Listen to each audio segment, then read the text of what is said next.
سب پہ سکتہ طاری ہے، وہ یہی چاہتے ہیں کہ پاکستان پہ حملہ کیا جائے، مگر پاکستان پہ حملہ کرنے کی طاقت ان کی فی الحال نہیں ہو رہی۔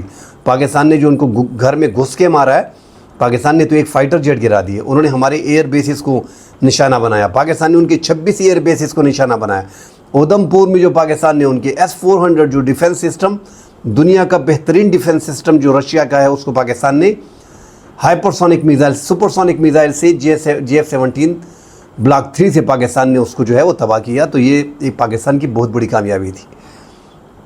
اس جنگ میں پاکستان کی کامیابی کے بعد انہوں نے ایک تو انڈس واٹر ٹریٹی پاکستان کے ساتھ جو ہے وہ معطل کرنے کی دھمکی پاکستان کو دی۔ پاکستان کا پانی جو ہے چناب کا اور جہلم کا پانی جو ہے وہ تقریباً انہوں نے بند کر دیا ہے۔ اب بند کرنا کبھی چھوڑ دینا، اس سے پہلے جو ایک طریقہ کار تھا انڈس واٹر ٹریٹی کے مطابق، جو 2 ممالک اور ورلڈ بینک اس میں گارنٹر ہے، اس میں ناظرین پاکستان کو انتباہ کیا جاتا تھا، پاکستان کو بتا دیا جاتا تھا کہ پانی کا اتنا ذخیرہ آپ کے پاس موجود ہے، اتنا پانی یہاں سے آ رہا ہے، پانی کا یہ بہاؤ ہے، یہ طریقہ کار ہے۔ میٹنگ ہوتی تھی ماہانہ، ویکلی میٹنگ وغیرہ، ایک دوسرے کو انفارم کرتے تھے، وہ چیزیں انہوں نے ختم کر دی۔ اب جب روکا پانی روک لیا، جب دل کیا پانی روک دیا، جب دل کیا پانی چھوڑ دیا۔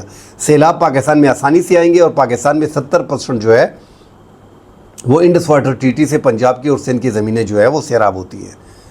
پاکستان کی معیشت کا 45% جو ہے وہ اس پانی پہ آباد ہے۔ تو پاکستان نے انڈس واٹر ٹریٹی کو معطل کرنے کو جو انڈیا نے یک طرفہ طور پہ کیا ہے، جو قانون کے مطابق ہے نہیں، ورلڈ بینک اس میں گارنٹر ہے، تو پاکستان نے اس کو ایکٹ آف وار قرار دے دیا۔ تو آگے اگر جنگ ہوتی ہے تو پاکستان نے ویسے بھی پانی پہ جنگ کرنی ہے۔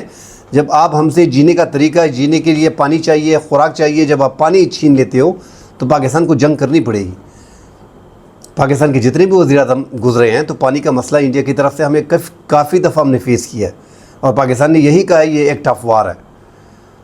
اب پاکستان نے جو شملہ معاہدہ ہے وہ جو پاکستان نے ختم کیا ناظرین، وہ بھی ناظرین سیز فائر 2 ممالک کے مابین ہوئی ہے، تو اس سے فائدہ پاکستان کو ہوگا۔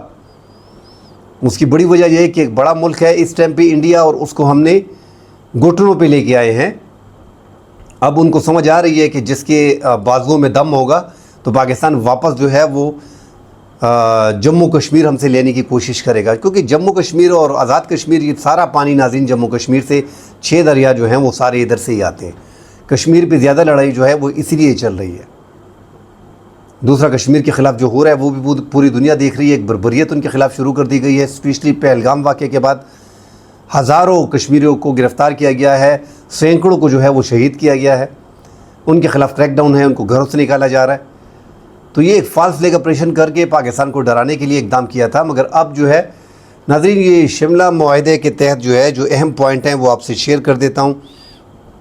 اس میں پوائنٹ نمبر 4 بڑا اہم ہے کہ پاکستان پائیدار امن کا قیام، دونوں حکومتیں اس بات پر متفق ہیں کہ بھارتی اور پاکستانی فوجیں اپنی اپنی بین الاقوامی سرحدوں کی طرف واپس چلی جائیں گی۔ اب اگر یہ شملہ معاہدہ پاکستان یک طرفہ طور پہ معطل کر دیتا ہے تو یہ بات ختم ہو جائے گی۔ جموں کشمیر میں 17 دسمبر 1971 کا جو لائن آف کنٹرول جنگ بندی سے متعین کنٹرول لائن دونوں اطراف احترام کریں گے، اب وہ بھی ختم ہو جائے گا۔ کوئی بھی فریق اسے یک طرفہ طور پہ تبدیل کرنے کی کوشش نہیں کرے گا، چاہے باہمی اختلافات یا قانونی تشریحات کچھ بھی ہوں۔ دونوں فریقین اس لائن کی خلاف ورزی میں طاقت کے استعمال یا دھمکی سے گریز کریں گے۔ تو جب آپ نے انڈس واٹر ٹریٹی کو ختم کر دیا تو پھر پاکستان ڈیفینیٹلی اس میں تو تیسرا فریق بھی ہے، اس میں تو تیسرا فریق بھی نہیں ہے۔ اور ناظرین جو اس میں پوائنٹ نمبر 3 ہے کہ تعلقات کی معمول پر بحالی، تعلقات کو بتدریج بحال اور معمول پر لانے کے لیے طے پایا گیا ہے کہ مواصلات، ڈاک، ٹیلی فون، بحری، زمینی بشمول سرحدی چوکیاں اور ہوائی رابطے بشمول فضائی راستوں کو دوبارہ بحال کرنے کے لیے اقدامات کیے جائیں گے۔ تو ناظرین یہ جو مین اہم پوائنٹ تھا وہ میں نے آپ کو اس میں بتا دیا ہے۔ اب یہ سرحد جو ہے وہ سرحد لائن آف کنٹرول نہیں رہی، جس میں دم ہوگا، جس کی طاقت ہوگی وہ کشمیر لے سکتا ہے۔ اور پاکستان نے یہ ایک بڑی دھمکی اس ٹائم پہ انڈیا کو دی ہے، اور جس طرح پاکستان نے محدود جنگ میں انڈیا کو ہرایا ہے، تو یہ لائن آف کنٹرول کا شملہ معاہدہ پاکستان نے ختم کر کے کم از کم اب یہ انڈس واٹر ٹریٹی پہ سوچیں گے، اور یہ جنگ کے متحمل انڈیا ہو نہیں سکتی۔ انڈیا کبھی بھی مزید جنگ نہیں چاہے گا، وہ پاکستان پہ چھوٹا موٹا حملہ دوبارہ کرنا چاہتا ہے تاکہ بیلنس ہو جائے، جو نقصان پاکستان نے کیا ہے اس کی بھرپائی ہو سکے، کیونکہ انہوں نے جو اقدام اٹھایا پاکستان کے خلاف اور پاکستان نے ان کو جواب دیا ہے. اب ان کو سمجھ نہیں آ رہی. ایک تو وہ ڈر ہے ان کو کہ دوبارہ جائیں گے دوبارہ اس سے زیادہ خراب نہ ہو جائے. دوسرا وہ یہی چاہتے ہیں کہ یار اگر نہیں کرتے تو انڈیا میں بےزتی زیادہ ہوتی ہے اور پاکستان ان کو اب حملہ کرنے نہیں دے گا. وہ اپنی جنگی مشقیں بلا پاکستان کے کسی بھی بارڈر پہ کرے. پاکستان پورا چوکس ہے اور پوری دنیا میں پاکستان کو سراہا گیا ہے. ناظرین کل انشاءاللہ اگلے پروگرام میں ملتے ہیں, ڈیٹیل سے بات کریں گے. فی الحال کے لیے اجازت دیجیے. اللہ حافظ.